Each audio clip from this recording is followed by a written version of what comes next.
Imaginez, ne travailler que 4 heures par semaine tout en gagnant suffisamment pour vivre la vie de vos rêves. Ça paraît impossible? Eh bien, Timothy Ferriss vous prouve le contraire, il a fait lui-même. Restez avec moi car aujourd'hui, je vais vous expliquer comment faire pareil. Bienvenue sur Livre en 20 minutes, la chaîne où je te résume en peu de temps les livres les plus fascinants. Si tu aimes apprendre tout en économisant des heures de lecture, abonne-toi à la chaîne et active la cloche pour ne rater aucun épisode. Et si tu trouves ce résumé utile, n'hésite pas à mettre un gros like pour que ce contenu soit recommandé à d'autres personnes comme toi. Maintenant passons à l'épisode du jour. Aujourd'hui, je te propose un résumé de l'un des livres les plus révolutionnaires en matière de productivité et de style de vie, La semaine de 4 heures de Timothy Ferriss. Cette œuvre bouleverse les croyances traditionnelles sur le travail, en proposant de travailler moins, gagner plus et vivre mieux, grâce à des principes comme le 80-20, la délégation intelligente et les revenus passifs. Loin d'être théorique, Ferriss partage un plan concret basé sur sa propre expérience et structuré en 4 parties principales. Le système DEAL, définir, éliminer, automatiser et libérer, pour montrer comment sortir de la routine métro, boulot, dodo et gagner en liberté, que ce soit pour voyager, apprendre ou passer plus de temps avec ses proches. Première partie, définir. Le premier pas pour réduire ta semaine de travail est créer un style de vie différent et de définir clairement ce que tu veux réellement. Beaucoup restent coincés dans une routine sans réfléchir à leurs véritables objectifs. On croit souvent que travailler sans relâche et accumuler de l'argent mènera à une retraite paisible. Pourtant, le vrai succès se mesure en temps et en liberté, pas seulement en revenus. Voici quelques points essentiels pour commencer à définir ce que tu veux. La richesse relative. Il ne s'agit pas seulement de combien d'argent tu possèdes, mais de la liberté dont tu disposes pour en profiter. Tu peux gagner beaucoup en travaillant 80 heures par semaine, mais sans temps pour vivre. Es-tu vraiment riche? À l'inverse, quelqu'un qui travaille peu mais peut voyager, apprendre ou passer du temps en famille peut être considéré comme plus riche. La qualité de vie devient ainsi la véritable mesure de la richesse. Pour redéfinir ta vision de la réussite, pose-toi quelques questions essentielles. Que ferais-tu si l'argent n'était pas un obstacle? À quoi ressemblerait ta journée idéale, libérée des contraintes? Quelles expériences ou compétences voudrais-tu acquérir? Ces questions t'aident à tracer une carte claire de ce que tu désires vraiment et révèlent que beaucoup ne se sont jamais demandé comment ils aimeraient vivre si l'argent n'était pas une contrainte. Le coût de tes rêves. Un exercice pratique pour concrétiser ses rêves consiste à en calculer le coût. Bien souvent, nos rêves paraissent hors de portée simplement parce que nous ne savons pas combien ils coûteraient réellement. Si tu as toujours voulu faire le tour du monde ou vivre sur une plage tropicale, attribuer un montant précis à ces envies pourrait te surprendre. Par exemple, vivre sur une plage en Asie du Sud-Est peut coûter beaucoup moins cher que vivre dans une ville occidentale. Savoir combien tes rêves coûtent vraiment te permet de planifier avec précision et te donne une vision plus claire de la façon de les réaliser. Définir ce que tu veux vraiment t'aide également à établir des priorités. Tu pourrais découvrir que certaines des choses que tu poursuis ne sont pas aussi importantes que tu le pensais. En clarifiant ta vision, tu peux te concentrer sur ce qui t'amènera réellement à vivre une vie pleine et satisfaisante. La visualisation de ta journée parfaite. C'est un outil puissant pour imaginer une vie en accord avec tes véritables désirs. Elle consiste à décrire avec précision à quoi ressemblerait ta journée idéale si tu n'avais aucune contrainte de temps ou d'argent. Te lèverais-tu calmement, en prenant le temps pour un petit déjeuner tranquille ou une séance de sport? Consacrerais-tu le début de ta journée à un projet créatif ou préférerais-tu passer ces moments précieux avec ta famille? Peut-être voyagerais-tu régulièrement ou développerais-tu de nouvelles compétences? En visualisant ce scénario, tu identifies ce qui compte réellement pour toi, l'équilibre, la liberté et les activités qui te nourrissent. Pour rendre cet exercice vraiment efficace, il est essentiel d'être très précis dans ta description. Il ne suffit pas de vouloir plus de temps libre. Tu dois définir comment tu utiliserais ce temps et dans quel environnement. Te consacrerais-tu à travailler quelques heures sur un projet passionnant ou privilégierais-tu des moments pour méditer, lire ou te ressourcer? Plus ta vision est claire et détaillée, plus il sera simple de créer un plan pour t'en rapprocher. Cette précision ne donne pas seulement une direction, elle révèle aussi ce que tu dois ajuster dans ta vie actuelle. En éclairant ces priorités, tu peux avancer vers un équilibre plus juste entre réussite personnelle, professionnelle et bien-être. Rejeter la course de rat. Ceci est l'un des points les plus forts du livre, car il critique le modèle traditionnel où l'on travaille sans relâche pendant des décennies en espérant profiter de la vie à la retraite. Cette routine interminable nous pousse à sacrifier nos meilleures années, celles où l'on a le plus d'énergie et de curiosité, pour un futur incertain. Rien ne garantit que nous aurons la santé ou la vitalité nécessaires au moment venu. En attendant trop longtemps, on nourrit la frustration, le stress et l'épuisement. Le bonheur devient quelque chose de reporté, jamais vécu pleinement au présent. Le livre encourage donc à remettre en question cette vision pour reprendre le contrôle de son temps. L'alternative proposée est d'intégrer le plaisir et le repos dans le quotidien grâce aux mini-retraites. Plutôt que d'attendre des décennies, il s'agit de planifier des pauses profondes tout au long de la vie professionnelle. Durant ces périodes, on se déconnecte vraiment du travail pour voyager, apprendre, explorer ou simplement récupérer. Ce ne sont pas de simples vacances, mais des moments de renouveau, conçus pour relancer énergie et créativité. Les mini-retraites permettent aussi de clarifier ses priorités et d'éviter le cycle épuisant du travail continu. En les intégrant régulièrement, on crée un équilibre plus sain entre accomplissement, liberté et bien-être. Deuxième partie, éliminer. Une fois que tu sais clairement ce que tu veux dans la vie, l'étape suivante consiste à éliminer tout ce qui ne te mène pas vers ces objectifs. C'est ici qu'intervient le principe de Pareto, ou règle du 80-20, qui stipule que 80% de tes résultats proviennent de seulement 20% de tes efforts. Ce principe nous apprend qu'une grande partie des activités qui remplissent nos journées ne sont pas nécessaires, et que nous pouvons être bien plus efficaces en éliminant ce qui n'apporte pas de valeur réelle. La règle du 80-20 appliquée au travail. La plupart des tâches qui remplissent ta journée de travail n'ont pas d'impact significatif sur ta réussite. L'objectif ici est d'identifier quelles sont ces quelques activités qui comptent vraiment et de concentrer toute ton énergie sur elles, en éliminant ou en déléguant le reste. Il est conseillé de réaliser une analyse minutieuse de tes activités quotidiennes et professionnelles. Quelles sont les tâches qui te rapportent les meilleurs résultats? Tu découvriras peut-être que seul un petit pourcentage de tes clients ou de tes projets génèrent l'essentiel de tes revenus. Au lieu d'essayer de satisfaire tout le monde, tu devrais te concentrer sur ces quelques clients clés qui propulsent réellement ton activité et éliminer tout le reste. Cette approche te libère pour te concentrer sur les activités à fort impact qui font réellement la différence. Tu peux commencer par effectuer un audit de ton temps, en notant tout ce que tu fais au cours d'une journée, puis en analysant lesquelles de ces activités sont cruciales pour ta réussite. Tu seras surpris de découvrir combien de tâches quotidiennes sont inutiles. Cela implique aussi d'apprendre à dire non à tout ce qui n'est pas aligné sur tes objectifs les plus importants. L'inaction sélective. Il s'agit de la pratique qui consiste à ignorer consciemment les tâches non essentielles. Au lieu de ressentir le besoin de répondre à chaque email ou de satisfaire chaque demande qui arrive, tu dois être sélectif avec ton temps et apprendre à ignorer ce qui n'est pas important. C'est un changement d'état d'esprit puissant, car beaucoup de gens croient qu'être débordé signifie être productif, alors qu'en réalité la clé est de savoir quelle tâche éviter. L'auteur raconte qu'au début de sa carrière, il passait de longues heures à répondre à des emails et à prendre des appels téléphoniques, pensant être productif. Mais en analysant son entreprise, il s'est rendu compte que bon nombre de ces tâches étaient complètement inutiles.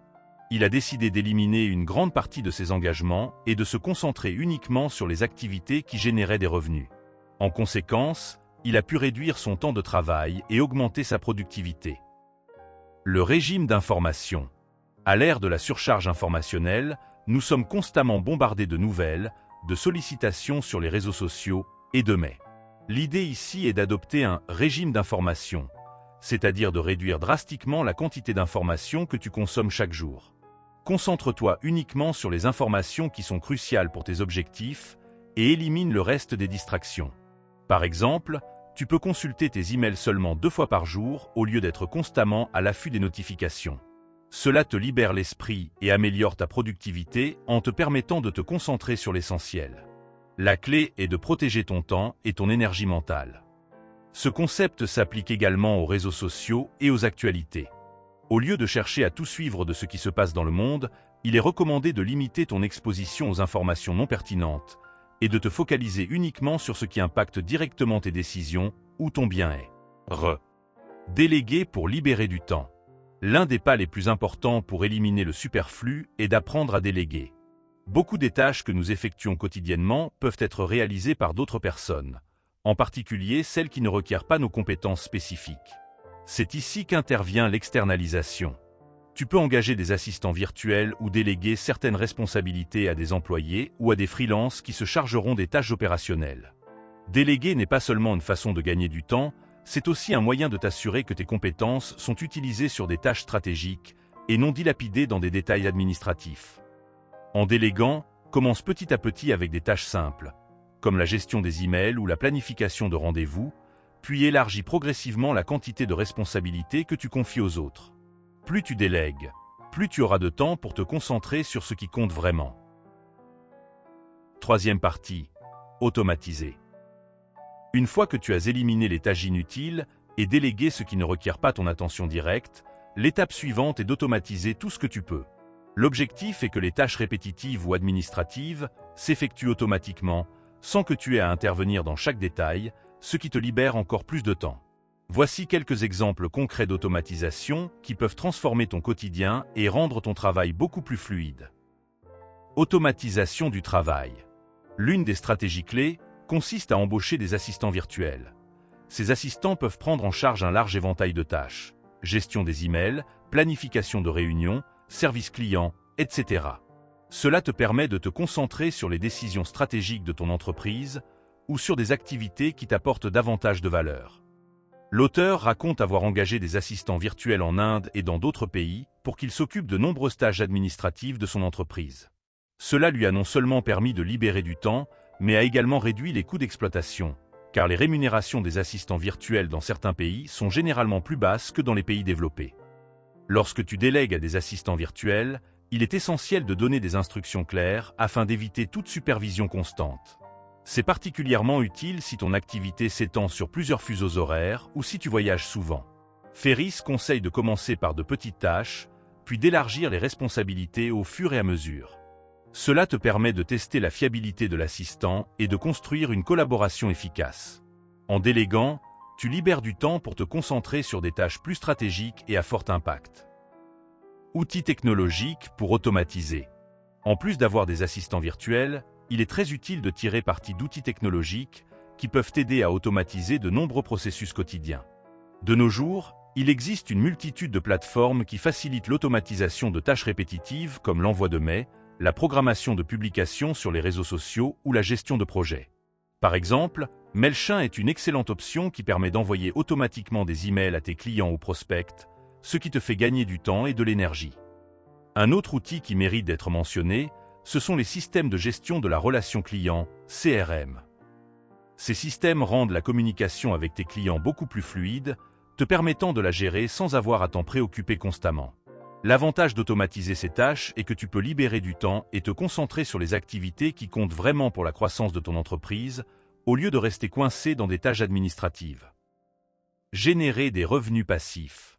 L'un des aspects les plus importants de l'automatisation est la création de sources de revenus passifs ou semi-automatisés. Les revenus passifs sont ceux que tu génères sans avoir besoin de travailler activement en permanence. Les produits numériques en sont un excellent exemple. Tu peux créer un cours en ligne, un livre électronique ou un logiciel que tu vendras de manière automatique via des plateformes comme Amazon, Udemy ou Gumroad. Une fois que tu as créé ce produit, il peut continuer à générer des revenus indéfiniment sans que tu aies à intervenir.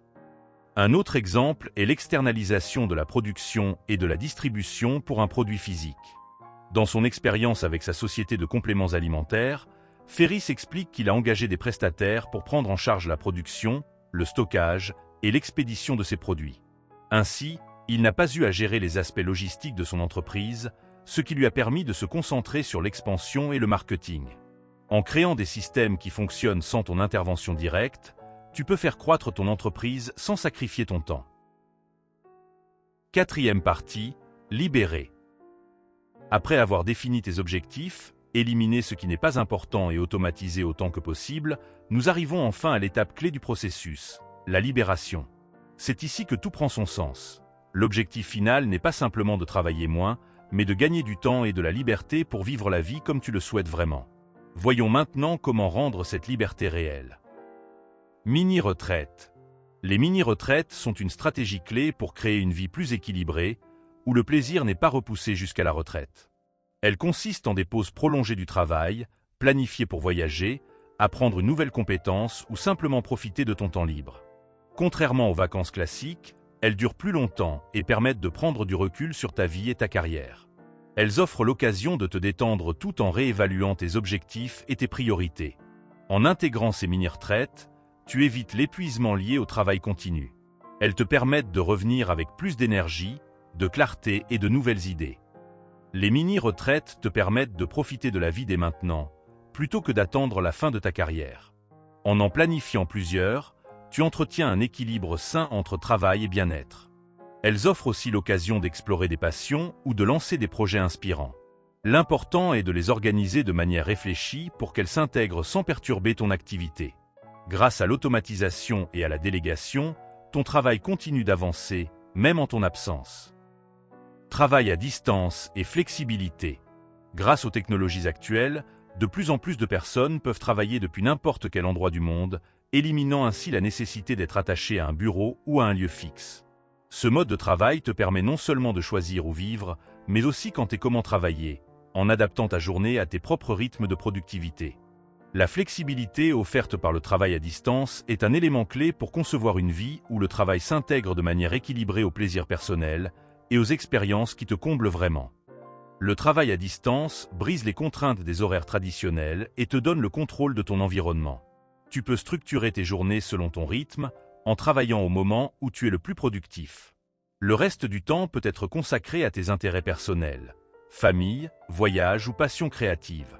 Cette flexibilité améliore l'équilibre entre vie pro et vie perso. Elle te permet surtout de concevoir un style de vie motivant, libéré des horaires fixes et des lieux imposés. Vivre selon tes propres termes. C'est l'objectif final du système DEAL qui vise à atteindre une véritable liberté de vie. Cette approche consiste à reprendre le contrôle total de ton temps, de tes choix et de ton quotidien. Il ne s'agit plus seulement de gagner de l'argent ou d'avancer dans ta carrière, mais de créer une vie où tu peux travailler avec flexibilité. Tu peux ainsi consacrer du temps aux expériences, aux relations et aux activités qui te rendent réellement heureux. Vivre selon tes propres termes, c'est choisir consciemment comment tu veux vivre. C'est s'affranchir des attentes des autres et des pressions extérieures pour construire une vie qui te ressemble. Cette partie finale invite à rompre avec les modèles traditionnels qui limitent souvent nos possibilités. Au lieu d'accepter un travail ou un mode de vie qui ne reflète pas tes valeurs ou tes aspirations, il s'agit de construire une vie en accord avec tes priorités les plus profondes. Avoir la liberté de choisir quand et comment travailler te permet de consacrer plus de temps à ce qui compte vraiment pour toi. Au final, c'est l'objectif principal. Pouvoir vivre une vie épanouissante, présente et équilibrée, où le travail devient un moyen de profiter des expériences qui enrichissent réellement ton existence. Conclusion, travaille moins, vis mieux. La semaine de 4 heures propose une vision radicalement différente de notre rapport au travail et à la vie, en invitant à abandonner le modèle traditionnel des longues heures et des années de sacrifice au profit d'un style de vie où l'on profite dès maintenant. Grâce au principe DEAL, définir, éliminer, automatiser et libérer, le livre encourage à clarifier ses véritables objectifs, à simplifier son quotidien, à utiliser la technologie et la délégation pour libérer du temps et à vivre selon ses propres termes. Il rappelle que le bonheur et la liberté ne doivent pas être repoussés à un futur lointain, mais intégrés au présent en créant une vie riche en expériences, en créativité et en satisfaction. En appliquant ces principes, nous pouvons reprendre le contrôle de notre temps, réduire les heures de travail inutiles et nous consacrer davantage à ce qui compte vraiment. La réussite se mesure alors non pas au nombre d'heures travaillées, mais à la qualité de vie que nous construisons. Et voilà, nous arrivons à la fin de cette vidéo. Un grand merci d'être resté avec moi jusqu'au bout. J'espère que tu as aimé ce résumé de la semaine de 4 heures. Si c'est le cas, n'oublie pas de mettre un like, abonne-toi à la chaîne pour ne rater aucun épisode et partage cette vidéo avec quelqu'un qui gagnerait à moins travailler et à profiter davantage de la vie. Si tu as des suggestions de livres à nous proposer, laisse-les en commentaire. On se retrouve dans le prochain épisode de Livre en 20 minutes. À bientôt.